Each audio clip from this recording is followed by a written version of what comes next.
Hello friends, welcome to my channel.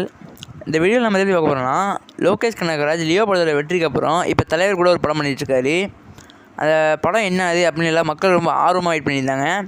தலைவர் கூட இப்போ தலைவர் 170 அந்த படத்தை ரீப்ரொடக்ஷன் பண்ணிட்டுருக்காரு.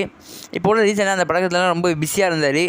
இடையில ஒரு ஆல்பம் வேறு பண்ணார். அந்த வீடியோ லிங்க் டிஸ்கிரிப்ஷன் இருக்க மறக்காம செக் பண்ணி பாருங்கள். பார்த்தீங்கன்னா தலைவர் 171க்காக மக்கள் ரொம்பவும் ஆர்வமாக இருந்தாங்க. இப்போ அதை பற்றி ஒரு தரமான அப்டேட் கிடச்சிருக்குது. அந்த தலைவர் 170 அந்த படத்துக்கான ஒரு லுக்கை ரீல் பண்ணியிருக்காங்க. அதில் பார்த்தீங்கன்னா தலைவர் ஒரு கேங்ஸ்டர் மாதிரி இருக்கார். கையில் வாட்செல்லாம் கட்டி ஒரு வாட்செல்லாம் போட்டு ஒரு விலங்கட்டின மாதிரி இருக்கார். ஃபிஷ்ஷாக ஒரு அப்படி கிடச்சிருக்குது. அப்புறம் பார்த்தீங்கன்னா அந்த லுக்கை பார்த்தோன்னே எல்லாருக்கும் தோணுது தலைவர் பார்க்கவே ஒரு கேங்ஸ்டர் மாதிரி இருக்கார். அது மட்டும் இல்லாமல் அந்த வாட்செல்லாம் சேர்த்து ஒரு விலங்கு மாதிரி கட்டி பேக்ரவுண்ட் ஃபுல்லாக ஒரு வாட்சி படம் பார்த்தீங்கன்னா இந்த படம் ஃபுல்லாக ஒரு டைமை பேஸ் பண்ணி தான் இருக்க போகுது. அது மட்டும் இல்லாமல் ஒரு லுக்கு ஒரு கேங்ஸ்டராக இருக்க போகுது அந்த படத்தில் அப்படின்னு ஒரு அப்படி கிடச்சிருக்குது. அப்புறம் பார்த்தீங்கன்னா அஃபிஷியலாக லோகேஷ் கனகராஜ் என்ன சொல்லியிருக்காருன்னா, இந்த படம் எல்சியூவில் வராது அப்படின்னு அஃபிஷியலாக சொல்லியிருக்காரு.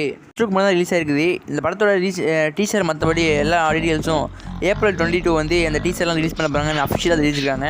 அதுக்காக மக்கள்லாம் ரொம்ப ஈகராக ஆர்வமாக வெயிட் பண்ணியிருக்காங்க. பொறுத்திருந்து பார்ப்போம். படத்தோட இசை தொகுப்பாளராக அனிருத் ஒர்க் பண்ணியிருக்காங்க.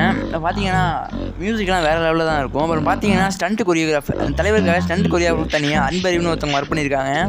கைஸ், இந்த படத்துக்காக ரொம்ப ஆர்வமாக வெயிட் பண்ணிங்க. நம்ம தலைவர் ஜெயலலிதா மூலமாக ஒரு கலெக்டர்னாரு. இப்போ தலைவர் 170 ரொம்ப ஆர்வமாக வெயிட் பண்ணிட்டு இருக்கீங்க. பாப்பம் பொறுத்து என்ன நடக்குதுன்னு. அப்புறம் லோகேஷ் கனகராஜ் அஃபிஷியலாக சொல்லியிருக்காருன்னா இது எல்சியூவில் வராது. அது மட்டும் இல்லாமல் இந்த படம் டைம் பேஸ் பண்ணி தான் வரும். அது மட்டும் இல்லாமல் தலைவர் ஒரு கேங்ஸ்டராக இந்த படத்தில் இருக்க போகிறாரு. ஒரு யங் மேனாக இருக்க போகிறான்னு தெரிவித்திருக்காங்க. படத்தோட ஃபுல் டீட்டெயில்ஸ் அது மாதிரி டீசர் எப்போ ரிலீஸ் ஆகுதுன்னா April 22 அஃபிஷியலாக ரிலீஸ் ஆக போகுது அப்படின்னு சொல்லியிருக்காங்க. அஃபிஷியலாக தெரிவித்திருக்காங்க. பற்றி உங்கள் கருத்துக்களை மறக்காம கீழே கமெண்ட்டில் சொல்லிடுங்க. இந்த லுக் எப்படி இருக்குன்னு சொல்லுங்கள். ஆனால் இந்த படம் ஃபுல்லாக டைம் பேஸ் பண்ணி தான் வரப்போகுது.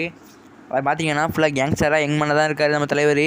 எப்படி இருக்கார் தலைவர் மறக்காமல் கீழே கமெண்ட்டில் சொல்லியிருக்கேன். அப்போனா தெரிஞ்சுக்கலாம் எப்படி தலைவர் இருக்கார், உங்களுக்கு எப்படி அந்த பாயிண்ட் ஆஃப் வியூ எப்படி இருக்குன்னு தெரிஞ்சுக்கலாம். உடனே தெரிஞ்சுக்கிறதுக்கு சீக்கிரம் மீடியா நம்ம சேனலில் சப்ஸ்கிரைப் பண்ணி வச்சுக்கோங்க. பக்கத்தில் பெல் ஐக்கன் இருக்கும், அதை கிளிக் பண்ணி வச்சுக்கோங்க. அப்போ தான் நாங்கள் போகிற வீடியோஸ்லாம் உங்களுக்கு நோட்டிஃபிகேஷன் வந்திருக்கும்.